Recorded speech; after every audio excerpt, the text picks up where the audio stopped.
와 진짜 아무튼 대단한 용자들이 있는 그러니까. 우리나라는 위대한 나라다. 와.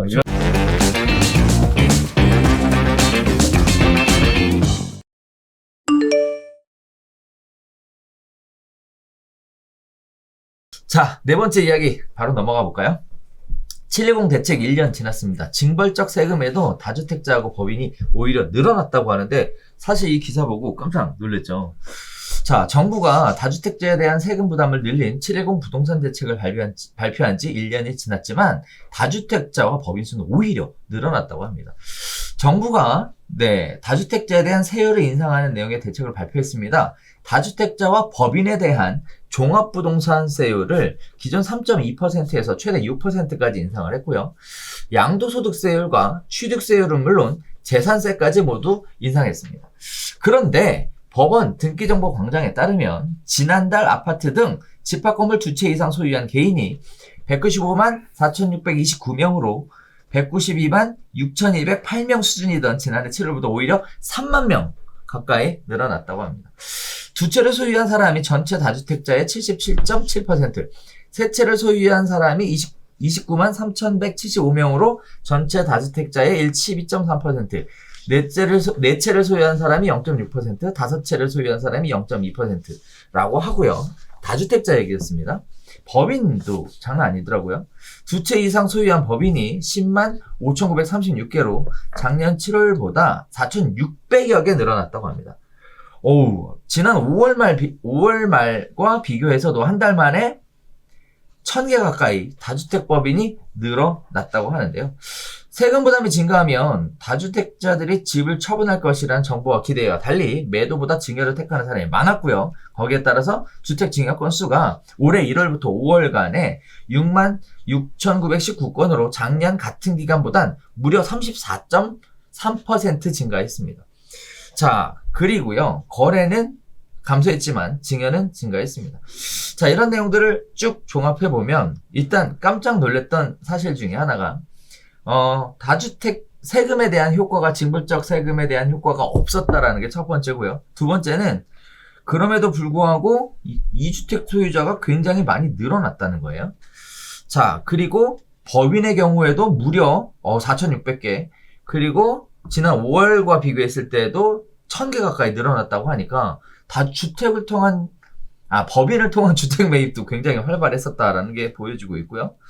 자, 그리고 증여하시는 분들이 많이 늘어났다. 이거는 계속 다뤄왔던 얘기인데, 자, 그렇다 보면 일단 크게 세 가지 이야기를 나눌 수 있을 것 같습니다. 일단 첫 번째가 지금 세금에 대해서 과세하는 것이 효과가 있었냐? 우리가 이런 부분들을 한번 다시 봐야 될 것 같고, 두 번째는 다주택, 세 번째는 법인, 이렇게 세 가지를 좀 봐야 될 것 같은데, 일단은 저는 개인적으로 깜짝 놀랐어요. 취득세가 12%인 법인을 산다고? 선생님 어떻게 보셨습니까? 근데 이 기사에서 얘기하고 있는 부분은 좀 의아하고 놀란 부분도 있었고 사실 그래서 이 사전에 확인을 위해서 방송하기 전에 여기저기 세무사들한테 전화 돌려가지고 내용 확인도 하고 결국은 종합부동산세 법을 보고 나서 답을 얻었지만 자, 이제 내용들이 몇 가지 포인트가 있는데 일단 이 징벌적 세금 하에서도 다주택자의 숫자는 늘어났다. 징벌적 세금이 효과가 도대체 있었느냐? 있었지. 내가 더 살 생각을 못 하잖아. 그러니까 영향을 끼치고 있다니까요. 그런데 그러면 이 늘어난 건 어떻게 설명할 거냐? 그걸 감안하고도 사겠다라고 하는 사람들이 있는 거지. 그러니까. 이게 이 세금이 없었으면 2% 증가한 퍼센트가 훨씬 더 높았을 수도 있었지. 그러니까 징벌적 세금이 효과를 보이고 있어요. 저는 그렇게 생각해요. 그렇지. 효과를 보이는 거지. 그러면 늘어난 놈들은, 노란한 사람은 이걸 집을 더 사서 가는 이 놈들은 도대체 누구냐. 이 사람들도 공부를 하지. 양도소득세로 더 많이 뜯기지 않을 그런 지역, 양도소득세 중과가 없는 지역에 가서 주택수를 늘리려고 하고, 취득세도 12% 내기 싫으니까 공동주택 가격 1억 미만에 이런 것들. 그러니까 말 그대로 지금 주택이 아닌 그러면 지금 주택만 카운트해서 그렇지 요새 같은 경우에는 비주거용 부동산이나 약간 이렇게 이게 날개가 달려서 박쥐처럼 이게 쥐야 새야 뭐 이런 느낌처럼 그런 오피스텔 중에서 이런 쪽으로 무에서 간다거나 그냥 그런 사람들의 니즈들은 계속 커지고 있다, 줄지 않고 있다라는 것의 반증이란 거예요. 그러니까 구멍들을 찾으려고 하는, 그러니까 이 부동산 상승장에 대한 상승장이 당장 꺼지지 않을 것이라는 기대를 갖고 있는 사람들이 이만큼 많다는 그러니까. 얘기의 반증인 거고, 그 사람들이 이제 그런 이상한 물건들, 뭐 이상한 표현은 좀 그래요. 그러니까 요 규제에서 빠져있는 물건들의 개수를 늘려서 이 상승장에서 어떻게든 좀 돈을 더 먹어보겠다라고 하는 게 그냥 나타나 있는 자료다. 그분들의 행동이 정당하다, 정당하지 않다, 뭐 그런 판단을 하고자 하는 건 아니고요. 이제 그런 걸 나타나는 데이터다라고 생각이 돼요. 이제 그 다음 부분이 사실 이해가 안 갔어요. 법인. 법인은 이게 왜냐하면 제가 아까 우리가 했던 얘기가 그거예요. 내가 법인을 만들어 그 다음에 1억 미만의 공동주택을 6개를 사서 그 법인으로 공동주택 가격의 합이 5억 원이면 이 법인은 종부세를 낼까 말까가 질문이었는데 그게 궁금했거든요. 맞아요. 근데 낸다 안 된다를 명쾌하게 아는 사람이 내는데요. 이거 공제가 없어서 막 이제 명쾌하게 답을 못 해주는 사람들이 많았는데 내용을 이제 결국은 나중에는 세무사님한테 다 보고 저희도 답을 찾았는데 내는 게 맞아요. 내는 게 맞아.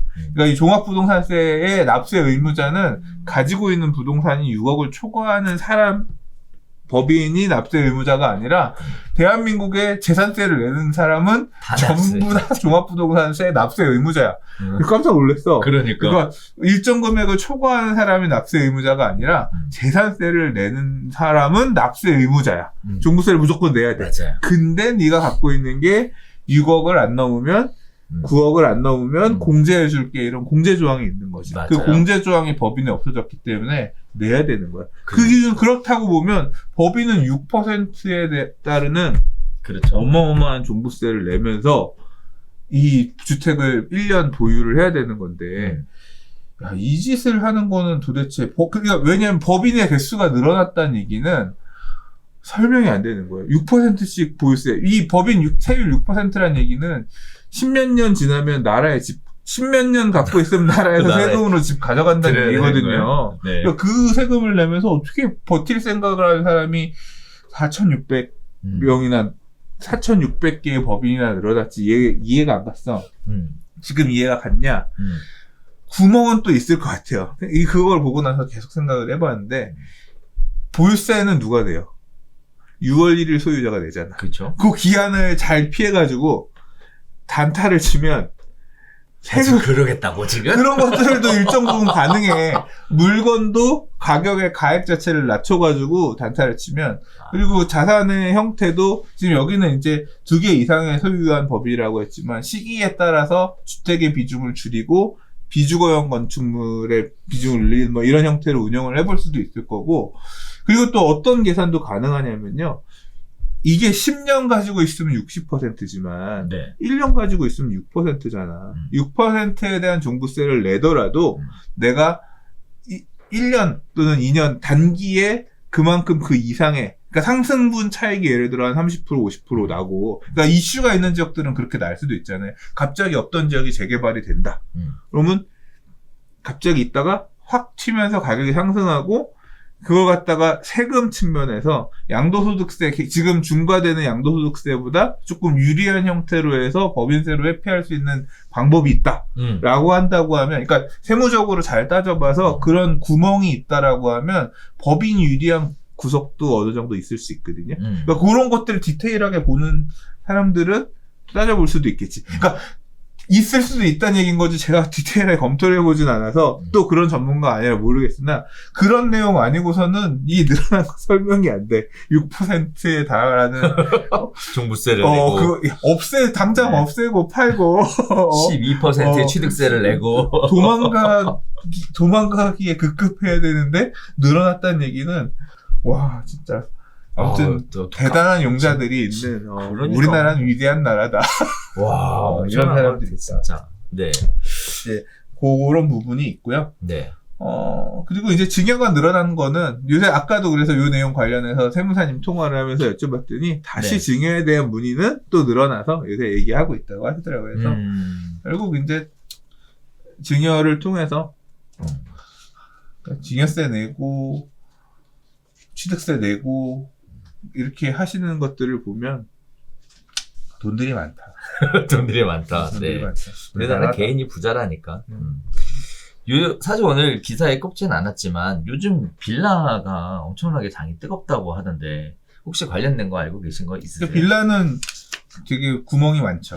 그러니까 빌라가 되게 인기가 많은 이유는 당연히 지금 민간 재개발을 열겠다라고 오세훈 서울시장이 얘기를 했기 때문에 그냥 다 가자 신축 쪼개기 하는 놈들이면 오면 이제 그런 시장일 거예요. 그리고 사람들이 그렇게 쏠려가면 뭐 이성이 어딨어. 그냥 그 중에 이제 재개발 구역이 지정이 될 애들은 제한적이겠지만 일단 내가 산 빌라가 재개발 구역이 포함돼서 막 몇 배 오르는 그런 기염을 토할 거야. 이런 어떤 기대감과 사는 거니까. 예. 뭐 그거는 막을 수가 없어요. 그렇죠. 그렇게 가는 그렇죠. 건데 네. 이제 되게 사람들이 구분도 잘 못해.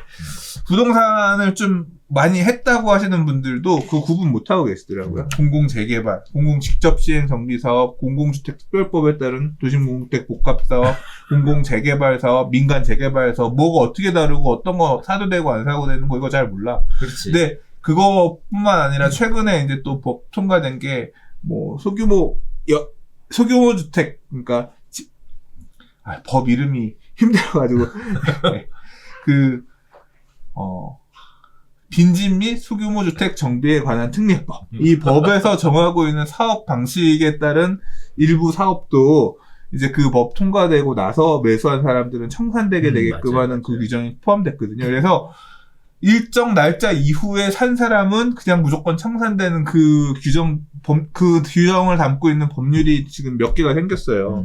이제 내가 그 날짜 이후에 그 동네에 가서 아무것도 모르고 빌라를 샀는데 그 지역이 그 사업으로 추진되잖아요? 그럼 나는 분양 대상자가 못 되고 그냥 무조건 청산돼. 그러니까 그런 지뢰밭이 지금 서울 안에 곳곳에 펼쳐지는 거예요. 서울 수도권 네, 펼쳐지게 되는데 전국적으로 펼쳐지겠네. 그 사업을 지방에서도 그렇죠, 하니까. 지방에서. 그렇게 되면 그거를 어떻게 하나하나 다 알고 하냐고. 그러니까 법을 만드는 놈들은 국회의원 개새끼 소리가 진짜 나오는 게 일단 뭐 주택 공급에 대한 니즈는 알겠는데 어떻게 먹고 살기도 바쁜 개인들이 그 지뢰를 다 피해가면서 가냐고. 억울한 사람들이 되게 많이 나올 수밖에 없어요. 그렇죠. 네.